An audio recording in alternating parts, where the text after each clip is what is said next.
Bismillahirrahmanirrahim. Assalamualaikum warahmatullahi wabarakatuh.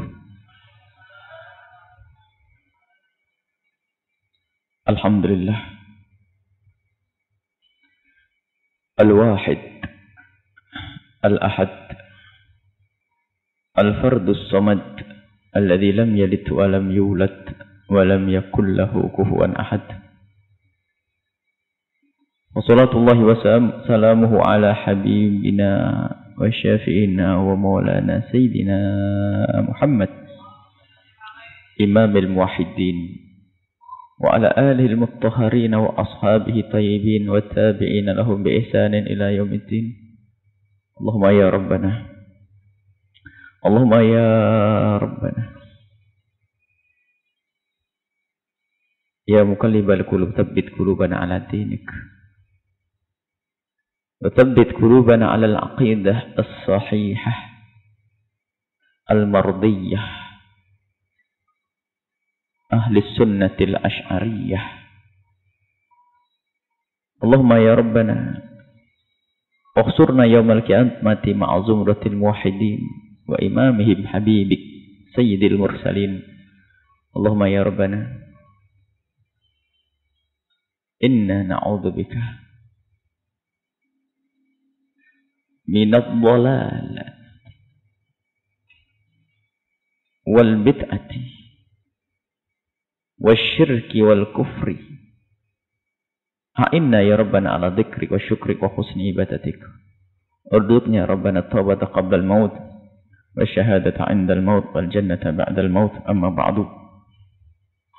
Hadirin hadirat kaum muslimin dan muslimat, alhamdulillah, mari kita terus menerus dan tanpa henti untuk meningkatkan syukur kita atas segala karunia yang diberikan oleh Allah Subhanahu wa ta'ala.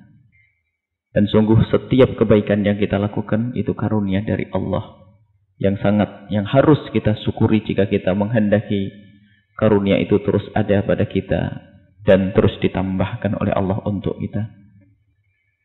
Seperti yang dijanjikan oleh Allah, la in syakartum la azidannakum. Dengan bersyukur akan tambah nikmat Allah. Maka kita syukuri kehadiran kita di majelis ini untuk bersama-sama kita mencari ridha Allah, menuntut ilmu, dan semoga dengan syukur kita ini Allah akan menambahkan kita kerinduan kepada majelis yang mulia, kemudahan di saat kita menghadiri majelis yang mulia, memberikan kepada kita ilmu yang manfaat, yang membuahkan amal yang diterima oleh Allah, yang menjadikan sebab kemuliaan dan kebahagiaan kelak di surga bersama Nabi Muhammad sallallahu alaihi wasallam. Muqaddimah hikam ya Ibn Athaillah As-Sakandari hanya sekedar menjelaskan saja apa yang diterbitkan oleh Buletin At-Taqwa pada Jumat yang lalu tentang membentengi akidah ahli sunnah. Hanya sayangnya buletinnya sudah habis, dan kalau bisa dicetak lagi dan bisa dibagikan kepada yang lainnya, dan nanti jika ada kesempatan akan kita buat silsilah. Di situ sudah sering kami sebutkan tentang bagaimana kita memahami atau membentengi akidah dengan memahami identitas yang pertama. Identitas yang pertama itu. Yang kedua adalah kembali kepada manhaj talaqi. Manhaj talaqi. Manhaj cara mengambil ilmu dari guru sampai kepada Nabi sallallahu alaihi wasallam. Kalau masalah identitas sudah sering kami hadirkan dan sebutkan. Orang yang berakidah yang benar adalah Islam akidahnya. Dan tidak cukup orang mengaku Islam tapi harus ahli sunnah wal jamaah, masih ingat? Dan tidak cukup orang mengaku ahli sunnah wal jamaah, sekarang banyak ahli sunnah wal jamaah palsu. Dia harus berani berkata bahwasanya aku adalah Asy'ariyah. Dan di samping Asy'ariyah atau Maturidiyah. Ini juga ada jawaban atas pertanyaan kemarin sebagian yang bertanya tentang kelompok-kelompok, gimana menyifati kelompok itu benar atau tidak benar. Tes dengan 5 hal ini. Yang keempat adalah ia harus mengakui dan bisa bergabung dalam dunia tasawuf sufiyah yang berusaha untuk membersihkan hati, mendidik, menggembleng akhlak. Ilmu tok tidak cukup, tapi akhlak amat penting. Bahkan Sampai digambarkan oleh guru kami Al-Habib Abdullah Habib Hasan bin Ahmad Baharun bahwa ilmu tambah 1, akhlak 2. Dan akhlak itu adalah membersihkan hati. Dan itu dipelajari dalam sebuah disiplin ilmu yang namanya ilmu tasawuf. Jadi kalau mengingkari ilmu tasawuf itu artinya mengingkari membersihkan hati. Kalaupun ada penyelewengan dalam dunia tasawuf, itu bukan urusannya ahli tasawuf. Itu urusannya orang yang nyeleweng. Baik, yang kelima adalah bermadhab. Ada sedikit yang menanyakan, adakah itu semua hujjahnya? Nanti ada silsilah dengan hujjah. Islam adalah akidah yang benar dari Al-Quran, hadis Nabi Sallallahu Alaihi Wasallam. Ahli sunnah wal jamaah akidah yang benar. Asy'ariyah membawa hujjah yang benar dan semua ada hujjahnya. Ada orang yang bertanya, kok hanya menyebutkan tentang 5 hal, tapi mana hujjah dan mana dalilnya? Semuanya ada hujjah dan dalilnya. Dan semuanya adalah kuat. Karena memang kalau kita bicara tentang Asy'ariyah, baca pemikiran nanti para ulama-ulama Asy'ariyah, dan insyaallah nanti akan dihadirkan pada pertemuan-pertemuan selanjutnya. Kemudian masalah tasawuf. Allah, tasawuf adalah luar biasa. Satu pohon yang rindang, pohon keselamatan. Artinya yang tidak bertasawuf hatinya kotor. Tetapi ada benalunya. Orang yang tasawuf aneh-aneh, nggak mau sholat, macam itu aneh-anehan, sok ngaku-ngaku wali tapi gelangan emas, melanggar syariat, itu bukan bagiannya tasawuf. Orang tasawuf, orang sufi paling takut kepada Allah. Ini ada, kalau tasawuf aneh bukan bagiannya. Yang berakidah hulul, mengatakan pada diriku ada Allah dan sebagainya, itu bukan bagian ahli tasawuf. Jangan disamakan itu. Tasawuf yang sesat dengan tasawuf yang benar beda. Jangan sama dalam urusan akidah. Di dalam dunia tasawuf memang ada penyelewengan, tapi bukan karena penyelewengan pohon tasawuf ini dipangkas. Yang penyelewengannya disingkirkan. Sama di dalam urusan akidah. Akidah itu ada ilmu akidah. Nanti ada kesesatan ke akidah. Yang sesat dibuang, jangan akidahnya dipangkas. Islam adalah pendidikan, ajaran, agama yang benar. Kalau ada penyelewengan dalam Islam, bukan Islam yang dipangkas, benalunya yang dipangkas. Cuman orang ada sekarang serta-merta tasawuf adalah sesat, tasawuf harus dibuang, tasawuf adalah afyun ummah, tasawuf adalah merusak umat. Innalillah. Maka itu ciri yang tidak bisa menerima dunia tasawuf, ciri akidah yang tidak benar. Kemudian bermadhab. Bermadhab itu hujahnya langsung Al-Quran. Fas'alu ala dzikri in kuntum la ta'lamun. Bermadhab itu ikut ulama. Kita itu taklid, taklid itu ngikut ulama. Ada sebagian-bagian membedakan antara ittiba dengan taklid. Yang mengatakan ittiba taklid juga. Siapa yang tidak bertaklid dalam hidup ini? Ngikuti para ulama, taklid. Dan nanti ada pembahasan tentang taklid. Anda mendengar petuah ulama, fatwa ulama, Anda ikuti, itu taklid. Kalau sekedar, saya menghafal hadisnya, belum, Anda belum berijtihad. Itu hadisnya orang, itu hujahnya orang, bukan hujah ente. Misalnya Anda bertanya tentang satu masalah, saya jawab dengan saya bawakan hadis, itu hujah saya, bukan hujahmu. Anda masih taklid dengan saya. Cuman orang akhir zaman mengatakan, enggak, kita tidak boleh taklid, taklid adalah haram, bid'ah, sesat. Makanya yang mengingkari taklid kepada imam 4 madhab, akidah sesat, itu hati-hati. Loh, ini memangkas kreativitas umat yang nanti tidak bisa ijtihad kalau harus taklid. Enggak. Yang bisa berijtihad boleh, pintu ijtihad tidak pernah ditutup. Siapapun boleh berijtihad. Tapi yang ada syaratnya dong. Masa orang bahlul istihad mau jadi apa nanti? Ijtihad ada syaratnya. Hadis ahkam ayat aham harus ngerti. Ngerti mawatinul khilaf, mawatinul ikhtifat. Ngerti apa hal-hal yang sudah sepakati ulama. Nggak boleh diijtihadin lagi. Mana hal-hal yang ulama berbeda pendapat. Nggak usah ijtihad saat itu. Yang belum ada cetusan ulama baru diijtihadi. Ada aturan ijtihad. Jadi orang boleh ijtihad. Cuman siapa yang berani mengaku hari ini ijtihad? Siapa yang berani mengaku ijtihad pada hari ini? Semuanya adalah bertaklid. Dari segi usul fikihnya taklid, ilmu hadisnya taklid. Mau ijtihad ilmu hadisnya. Kalau semua orang tidak boleh taklid, suruh ngapain? Oh, ittiba. Ittiba itu kayak apa sih ittiba? Suruh jelaskan antara ittiba dengan taklid. Adakah para pakar usul terdahulu membedakan antara taklid dengan ittiba? Bahkan definisi taklid sendiri ittiba. Kalau tidak, taklid adalah ittiba. Ini hanya maka yang tidak bertaklid dengan salah satu 4 madhab paling sombongnya manusia. Lalu ikut siapa? Ikut Imam Ibn siapa atau Abu siapa? Lulu. Itu taklid. Tidak mau taklid imam madhab, ikut Abu siapa dan Ibn siapa. Musibah ini. Itu taklid. Dikit-dikit Ibn siapa, Ibnu Abu siapa. Abu siapa? Tidak tahu Abu siapa. Pokoknya jangan Abu Jahal deh. Ada ikut Abu siapa dan Ibnu siapa. Tapi kalau bilang Imam Syafi'i, astagfirullah, Imam Syafi'i, mana qala Allah, mana qala Rasulullah. Mulai tadi dia bilang Abu Ibnu. Dia taklid, tidak sadar itu.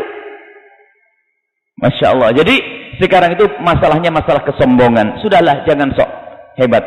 Semuanya sudah diberesin para ulama kembali. Dan kita harus kembali manhajnya salafus saleh. Manhaj salafus saleh adalah manhaj yang sudah dituliskan dan dibukukan para ulama. Para mujtahid yang 4 itu punya manhaj. Tidak ada orang akhir zaman mencetuskan hukum fikih kecuali metode, manhaj, metodologi dalam mencetuskan hukum kecuali kembali kepada a'immah. Ayo, siapa yang punya kitab usul sendiri dan tidak kembali kepada ulama terdahulu? Pak Abu dan Pak Ibnu tadi itu.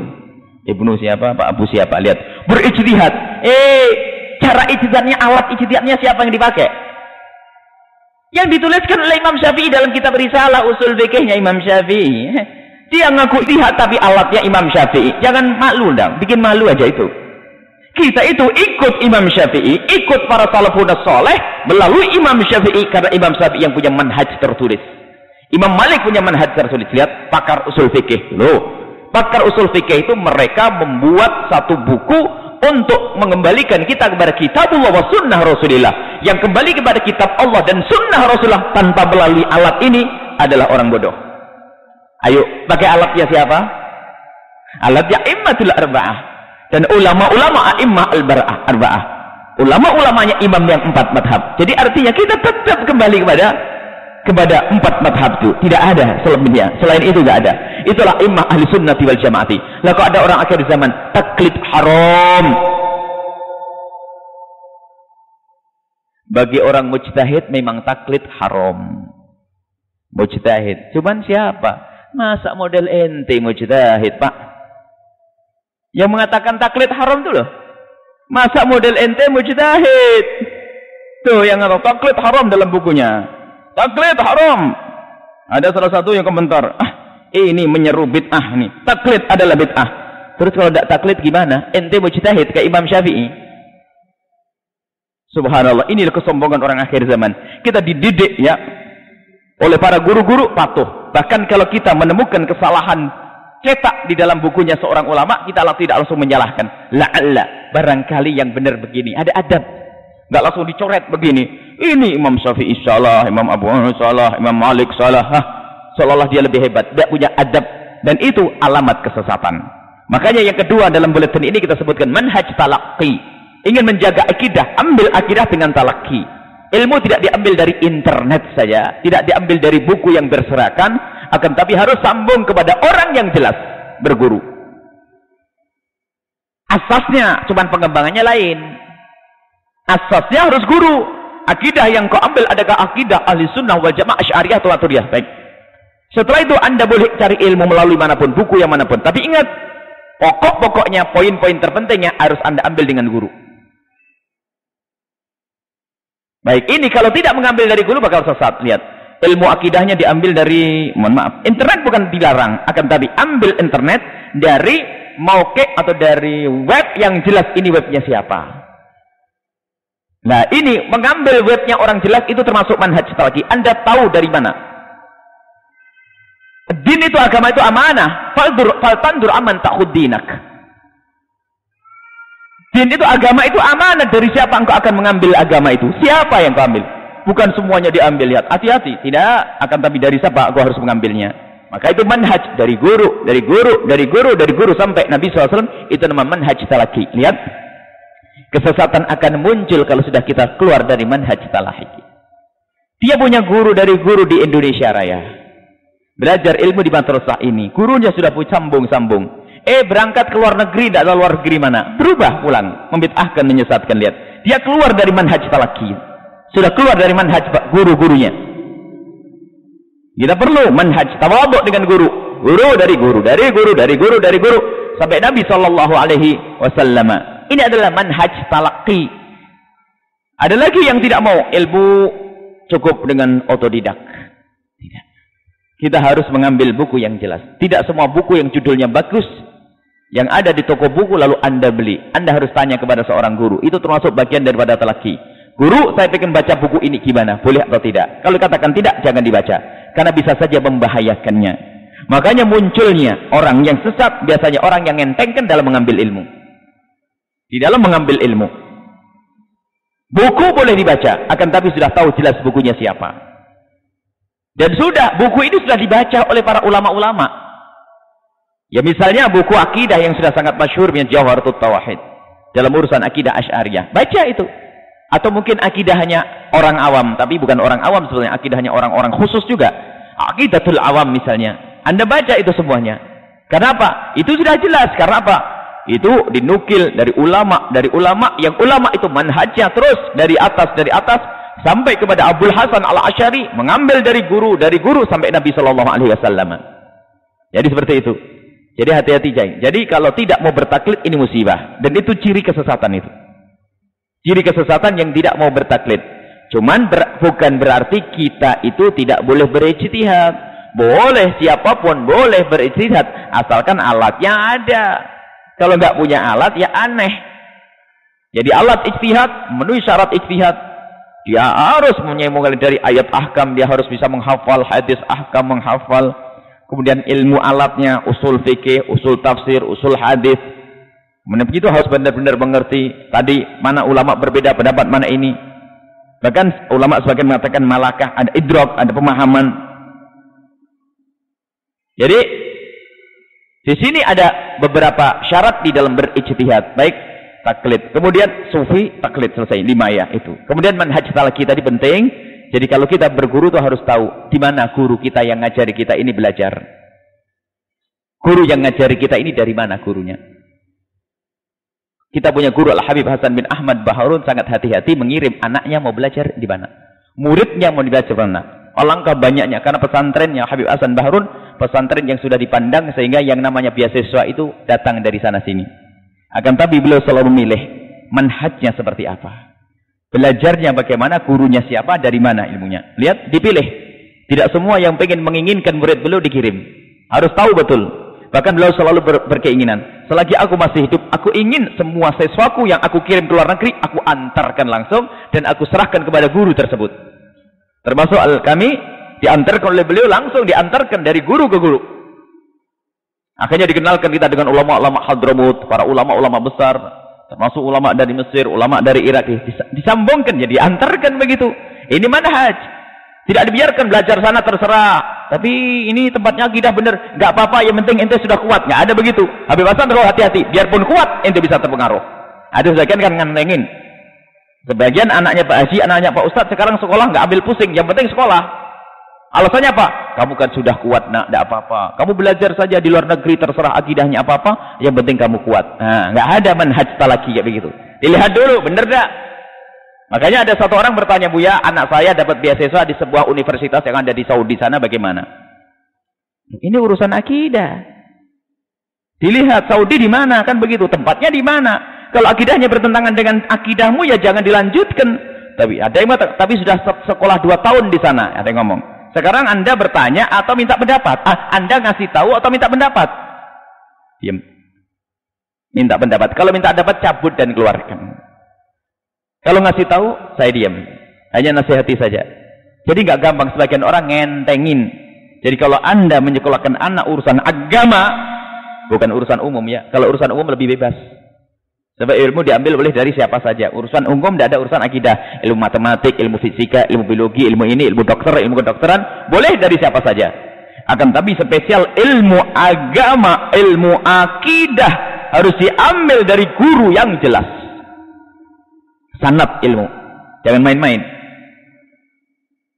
Makanya kami menghimbau kalau ada anak pengen belajar agama dari tempat yang benar-benar itu ada manhaj talaqinya. Tapi kalau pendidikan umum boleh Anda di mana? Universitas manapun boleh. Yang penting akhlaknya baik. Sebab memang dunia umum. Fakultas Kedokteran. Sehingga kalau ada orang belajar ilmu umum di Amerika, di Jepang, wajar. Tapi ilmu agama belajar di negeri kafir itu gimana ceritanya? Kan aneh. Yang ngajar ilmu akidah orang nggak pernah sujud. Ayo. Jadi terbukti. Studi Islam yang di sebuah negara kafir, ini yang cerita dia sendiri bahasanya dosenku semuanya adalah kafir. Bangga. Saya punya profesor studi Islam di universitas ini, dia adalah orang kafir. Bangga. Jadi ilmu sanadnya nyambung kepada Abu Jahal. Makanya yang merusak agama Islam di Indonesia muncul liberal. Islam ngaco. Karena sanad ilmunya nyambungnya adalah melenceng. Biarpun dia anaknya kiai, karena belajarnya kagum dengan orang-orang kafir itu, lihat manhajnya pindah. Sehingga gurunya adalah profesor, ya disebut profesor-profesor yang nggak pernah sujud, nggak pernah kenal Nabi Muhammad. Punya buku hebat, karangannya banyak, tapi sesat. Hati-hati. Dan dia bangga. Orang ngajari ilmu akidah nggak pernah berakidah itu bagaimana? Kita akan percaya dengan orang yang bohong, dia membohongi hatinya. Atau memang hatinya bohong, kan begitu. Orang yang tidak berakidah Islam menerangkan tentang Islam dan sebagainya, menulis tentang Islam. Yang percaya umat Islam, kita akan diracuni itu. Namanya salah belajar ilmu agama. Jadi kalau Anda mengambil ilmu agama yang jelas, manhajnya Asy'ariyah akidah. Kemudian manhajnya caranya talaqi dari guru yang jelas. Kalau belum jelas, jangan mudah diambil ilmunya. Sampai kadang-kadang bertanya, gimana ngambil ilmu dari televisi? Allah, bingung saya ini. Saya tidak pernah kenal siapa orang televisi. Dan sebagainya. Kecuali sudah ada rekomendasi dari guru Anda, yang di televisi itu adalah teman saya. Dia orang baik, yang akidahnya benar, belajar sama saya. Oh, baru Anda lihat. Tapi kalau Anda lihat, asal lihat, itu gaduh-gaduh. Macam-macam, ada yang Islam aneh-aneh, ada begitu, ana ini, maklum. Masya Allah. Sanad ilmunya di mana itu semua? Tapi kalau Anda misalnya ada fulan, ada di televisi ini, siapa fulan, siapa si A? Oh, dia lulusan ini dan saya tahu, ada yang rekomendasi dari orang-orang yang kenal dengan Anda, itu baik, Anda boleh lihat. Kalau enggak, hati-hati, agama jangan main-main. Agama itu senjata, agama itu kuat sekali. Atas nama Allah. Jadi orang harus atas nama Allah bahkan dengar, biarpun adalah sesat. Kalau Allah Ta'ala ditafsiri melenceng. Kalau Rasulullah ditafsiri melenceng. Ayo, orang yang dengar, loh, Rasulullah ngomong gitu. Keluar akan punya pemahaman salah. Kenapa? Ngambil guru asal. Televisi, buku, beli buku harus ada rekomendasi dari ustadz yang Anda kenal. Jangan hanya senang dengan judulnya Anda bawa ke rumah, maka bisa sesat. Kalau orang luar saja, kalau orang di dalam pondok, pesantren, beli buku saja salah, tidak kebayang bagaimana orang di luar pondok. Itu ada anak santri beli buku salah. Hanya karena judulnya bagus saja. Anak pondok, Al-Bahjah, beli buku salah. Ayo. Bagaimana orang luar?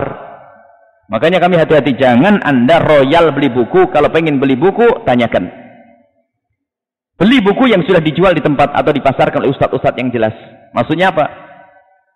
Ditunjuk atau minta petunjuk dari guru. Guru, buku ini bagaimana? Itu akan membawa keselamatan akidah kita. Itu namanya manhaj talaqi. Nggak asal ngambil ilmu. Apakah saya tidak boleh membaca ilmu di internet? Bukan tidak boleh. Akan tapi bekalmu itu loh yang benar. Dan internet, web itu berjajaran. Mana-mana. Webnya orang ini ada, orang ini ada, orang ini ada. Maka ketahuilah, yang harus Anda ambil adalah web yang jelas. Misalnya dalam web bahasa Arab. Kita cukup kembali web Al-Mustanir. Misalnya. Al-Mustanir adalah satu web yang bagus. Karena apa? Musyrifnya adalah seorang akidah Ahlussunnah wal Jamaah. Misalnya, ada satu web bagus. Kita himbau untuk ke sana. Di situ ada Dr. Hasan Hitu, Dr. Putih, Dr. ini. Bahasa Arab ada web-web yang jelas. Jadi langsung saja web ke sana. Baik, ini saja ya muqaddimah karena penting dan insya Allah nanti terus kita harus semakin dekat dengan akidah Asy'ariyah. Kita harus punya pemahaman-pemahaman yang semakin tajam, kuat tentang akidah Ahlussunnah wal Jamaah Asy'ariyah. Baik, berarti muqaddimah hadisnya kita tunda dahulu dan insya Allah kita akan kembali kepada muqaddimah hadis. Kita akan kembali kepada muqaddimah atau kepada hadis Mukhtasar Al-Bukhari yang diringkas oleh Ibnu Abi Jamrah pada pertemuan yang akan datang. Baik, ini saja. Kita langsung pada hikmah Ibn Athaillah As-Sakandari. Bismillah. Qala al-musannif rahimallahu ta'ala nafa'ana Allahu bihi wa bi ulumihi wa bi ulumikum fid dharain amin ila anqal. Al-hikmatul hadiyatu wa thalathuna ba'dal mi'ati. Hikmah yang ke-131.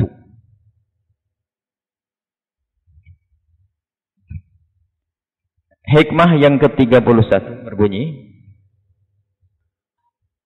man akramaka.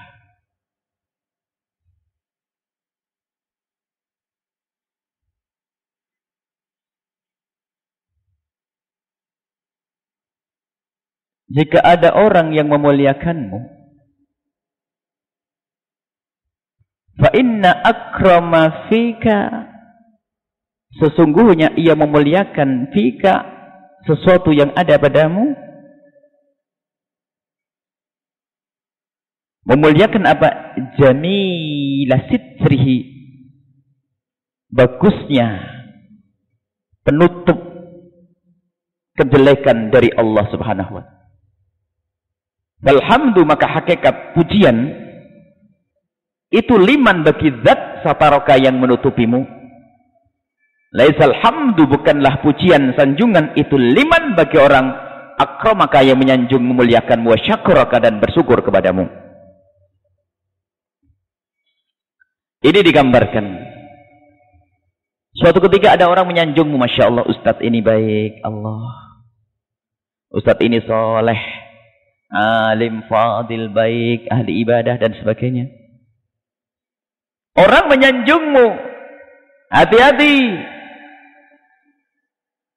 Orang bisa menyanjungmu itu karena apa? Orang menyanjungmu karena indahnya penutup Allah yang ada padamu. Allah.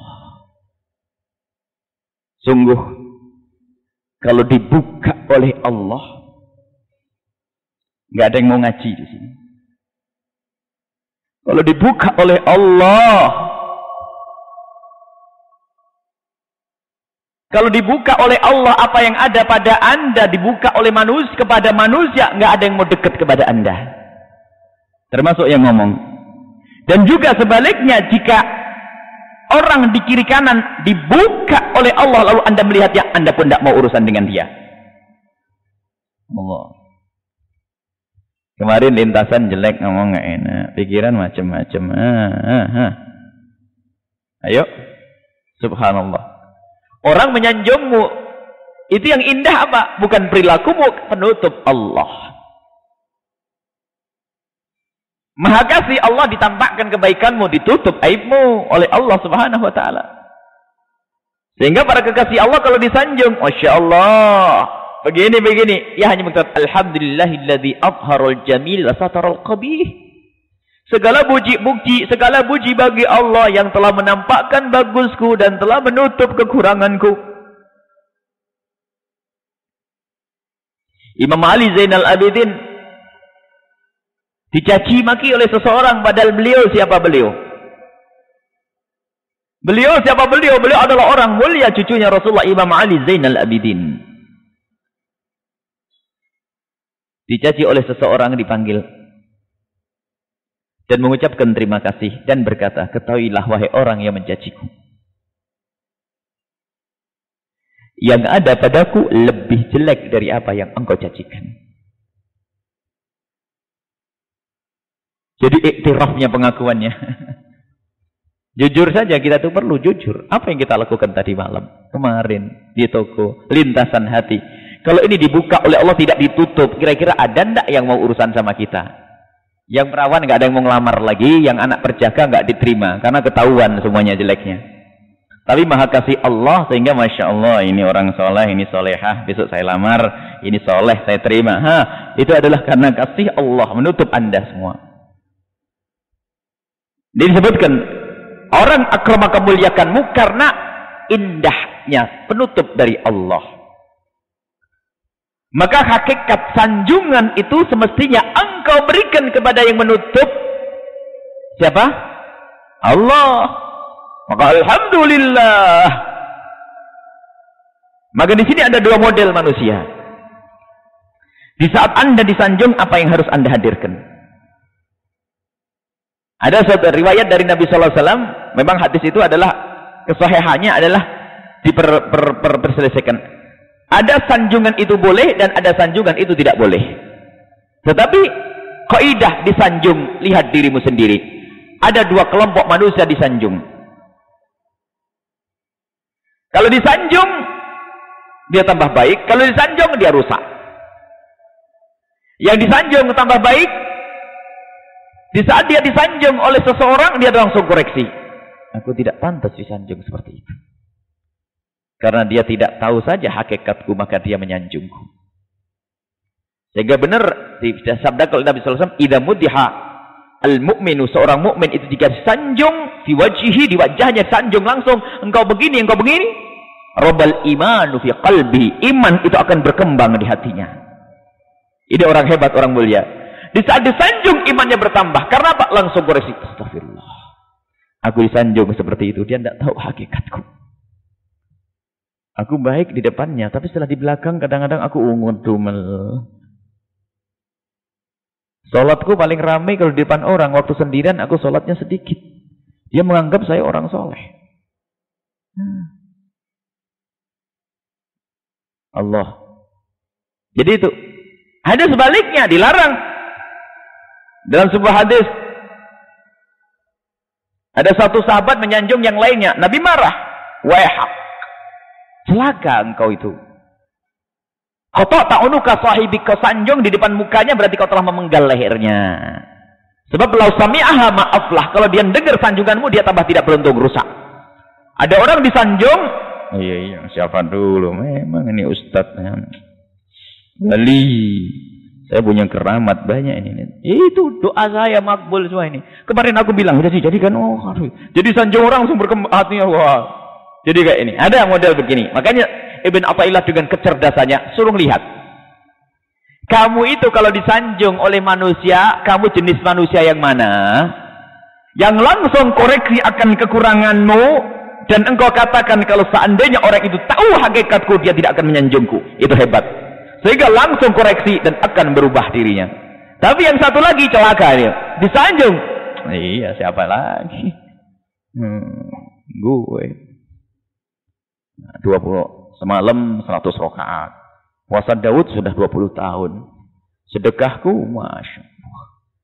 Anak-anakku semuanya baik. Memang saya itu contoh paling bagus. Ini Rasulullah SAW. Ini Nabi Muhammad sallallahu alaihi wasallam. Lihat, rusak hatinya. Rusak hatinya, bukan tambah baik.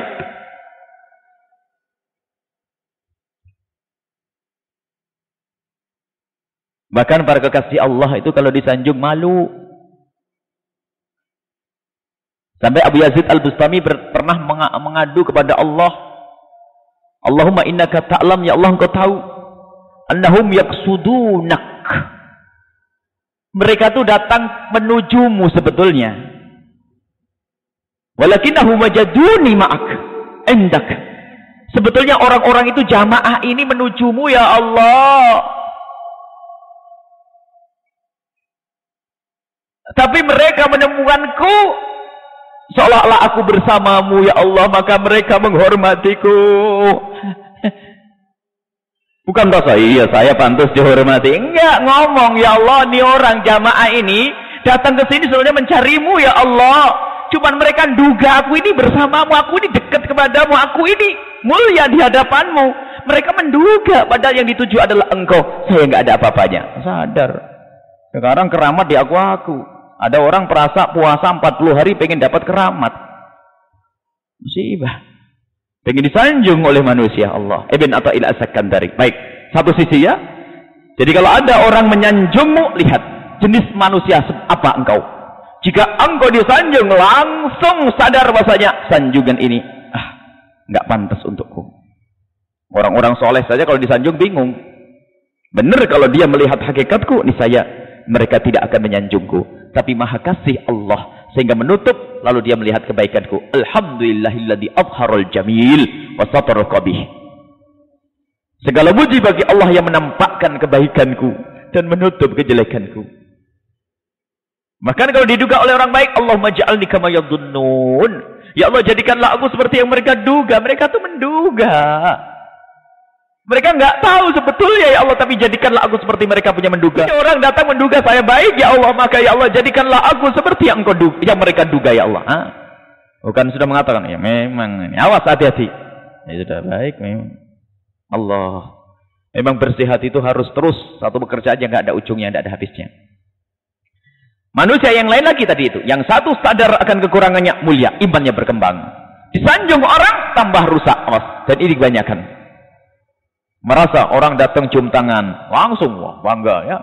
Cium tangan ini semua orang cium tangan semua. Lihat, orang ketemu saya pada munduk-munduk takut semuanya. Oh, saya di pasar semua orang wah, Kiai, Masya Allah, Allah. Bangga dengan semuanya itu, awas hancur ya, hina. Maka siapapun dari kita yang disanjung jadilah kelompok yang pertama, langsung koreksi. Lintasan hatiku tadi kotor. Dan mungkin ada kemaksiatan yang dilakukan di saat sendiri.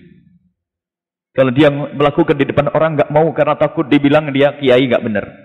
Tapi di saat sendiri dia bisa melakukan bermacam-macam maksiat. Orang nggak tahu. Allah tutup. Jadi kalau seandainya Allah tidak tutup apa yang ada pada kita dari kejelekan kita, nggak bisa kita komunikasi. Apalagi mau ngaji, wah, kotor benar hatinya begitu. Gimana saya mau ngaji itu? Kotornya mana? Ngiri sama orang, ada Ustadz mau berhasil, dia marah-marah. Ini, Ustadz nggak mau hadir sama Buya Yahya, hatinya masih kotor ya. Doain saya hatinya bersih. Amin. Alhamdulillah Allah menutup semuanya. Jadi ibu tidak tahu, sehingga ibu mau ngaji. Bapak nggak tahu, saya mau ngaji. Saya pun salaman enak karena Allah menutup apa yang pada anda. Maka keindahan sitir Allah itulah yang menjadikan kita bisa saling menyanjung, saling menghargai. Kalau dibuka semuanya nggak ada yang mau. Allah indah takbirnya Ibn Athaillah Sakandari. Alhamdulillah, hakikat sanjungan itu adalah liman sataroka, untuk zat yang menutupimu. Walaisal hamdu, bukanlah sanjungan adalah untuk orang yang memuliakanmu, bukan sanjungan untuk Allah yang menjadikan engkau tertutup dari aibmu. Baik, kemudian satu hal lain lagi. Bagaimana sikap kita kepada manusia yang memuliakan kita dan menyanjung kita? Berterima kasih. Orang berbuat baik kepada anda dengan hadiah yang diberikan, dia akan memberi hadiah kepada anda karena menduga anda berhak untuk mendapatkan hadiah. Anda orang baik. Jadi karena Allah menutup sehingga dia memberi hadiah. Kalau tahu hakikat anda nggak jadi kasih hadiah itu. Maka Allah telah menutup sehingga orang menduga anda baik lalu kirim hadiah. Allah. Bagaimana sikap kita kepada manusia tersebut? Pandanglah bahwasanya yang memberi yang hakiki adalah Allah. Satu. Agar tawaduk kepada manusia ini ada aturannya. Pandanglah bahwa yang memberi yang hakiki adalah Allah. Akan tetapi Allah memilih orang tersebut sehingga orang itu dijadikan perantara menyampaikan kebaikan kepadamu. Hormatmu kepada orang ini karena Allah. Sehingga dikatakan man tawaddu'a li ghaniyin li ghinahu taba'anhu thulutsa dinihi. Tawaduk kepada orang kaya karena kekayaannya 2/3 imannya hilang. Ada orang menyanjungmu, memuliakanmu, menghargaimu dengan hadiah dan sebagainya. Lihat bahwasanya yang menjadikan dia memuliakanmu adalah Allah. Kalau anda seorang ulama, maka ketahuilah ada seorang hamba yang memuliakanmu sebagai seorang alim, maka ketahuilah itu hakikatnya dari Allah. Allah memberikan kemuliaan kepada anda, sanjungan kepada anda, hadiah kepada anda melalui orang tersebut. Artinya orang ini telah dipilih Allah untuk menyampaikan kebaikan kepada anda. Maka anda pun akan berterima kasih kepada hamba tersebut. Tapi lihat terima kasih anda hubungkan dengan Allah. Sehingga ukuran anda Allah, bukan ukuran anda adalah orang kaya. Awas. Tawaduk dengan pejabat karena jabatannya. Tawaduk dengan orang kaya karena kekayaannya. Makanya pandanglah orang yang berbuat baik kepada anda karena dia telah dipilih oleh Allah untuk menyampaikan kebaikan kepada anda. Bukan karena dia punya kekayaan. Musibah berat adalah jika Anda memuliakan orang tersebut karena Anda anggap dia punya segala-galanya. Ini bentuk daripada syirik khafi, syirik tersembunyi. Mana Allah? Siapa yang menjadikan dia kaya? Allah. Maka ini Ibn Athaillah sampaikan tadi dengan kecerdasannya. Pandang. Sehingga marwa itu sya'in la warwa itu wafihi. Sehingga ahli iman tidak melihat sesuatu kecuali yang dilihat adalah Allah. Orang dermawan kepadaku. Syukurnya kepada Allah, hakikat. Tapi kita bersyukur kepada manusia karena dia dipilih oleh Allah. Sehingga Nabi mengatakan, "Man lam yaskurin ya man lam yaskurin ya man lam yashkurin nasa lam yashkurillah." Yang enggak syukur kepada manusia, enggak syukur kepada Allah. Tapi syukur kepada manusia maknanya kita berterima kasih kepada manusia yang telah dipilih oleh Allah. Supaya kita tidak memuliakan manusia karena zatnya, karena kekayaannya, karena pangkatnya yang menjadikan iman kita hilang, menjadikan 2/3 iman kita itu runtuh. Naudzubillah. Inilah yang diajarkan oleh Ibn Athaillah As-Sakandari, suatu hikmah yang luar biasa, dan mari kita renungi. Baik. Dan memang ada di dalam dunia pendidikan pun kadang sanjungan perlu untuk memberikan motivasi. Kandangan sanjungan tidak boleh akan menghancurkan orang untuk maju. Itu semuanya ada sebetulnya. Akan tapi oleh Ibn Athaillah As-Sakandari disimpulkan dalam suatu hikmah agar kita bisa merenung tentang apa yang diberikan oleh manusia kepada kita dari kebaikan, dan kita menyadari bahasanya itu adalah dari Allah Subhanahu wa taala, dan kebaikan yang dilihat oleh orang itu terlihat karena Allah yang maha baik menutup aib kita, sehingga manusia tersebut tidak melihat kekurangan kita, sehingga ia masih bisa memuliakan kita, menghormati kita, menghargai kita karena sitir Allah. Jadi orang menghargai kita karena Allah menutup kita, dan karena Allah memilih orang tersebut untuk menghargai kita. Artinya kita tidak akan menisbatkan kemuliaan pada diri kita sendiri. Kita akan kembalikan semua kepada Allah, dan itu hakikat iman. Wallahu a'lam bishawab.